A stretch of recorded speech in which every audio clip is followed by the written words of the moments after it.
Workers have won a groundbreaking case at the Employment Appeal Tribunal to include overtime in holiday pay. This means some people working overtime could claim for additional holiday pay. Currently, only basic pay counts when calculating holiday pay. The tribunal also ruled that workers can make backdated claims, but only for a limited period. However, the ruling could be referred to the Court of Appeal, meaning a final decision may be years away. The ruling has widespread implications for companies where staff are required to do overtime as a regular part of their job. Lawyers said the tribunal was not clear on whether the ruling applied to workers doing voluntary overtime. But Caspar Glyn, a barrister specialising in employment law, told the BBC that the ruling effectively meant that normal pay is normal pay and that should be paid when you're on holiday. Even though this was not spelt out in the ruling, this referred not just to compulsory overtime but to any overtime that is worked on a regular basis, he said.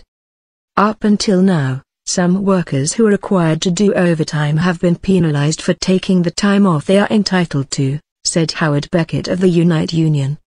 This ruling not only secures justice for our members who were shortchanged, but means employers have got to get their house in order. Matter of urgency.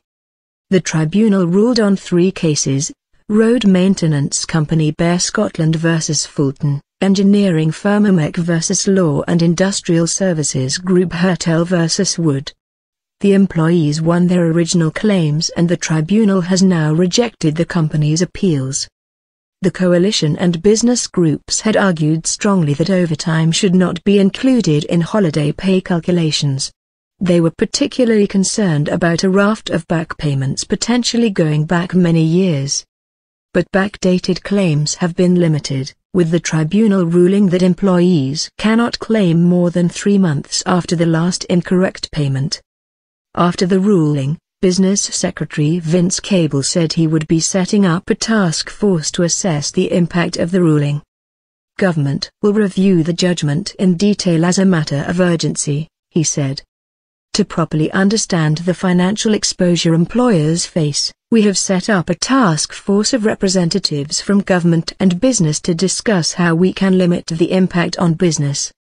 Business leaders were more forthright. This is a real blow to UK businesses now facing the prospect of punitive costs potentially running into billions of pounds, and not all will survive, which could mean significant job losses, said CBI Director General John Cridland. This judgment must be challenged. We need the UK government to step up its defence of the current UK law, and use its powers to limit any retrospective liability that firms may face.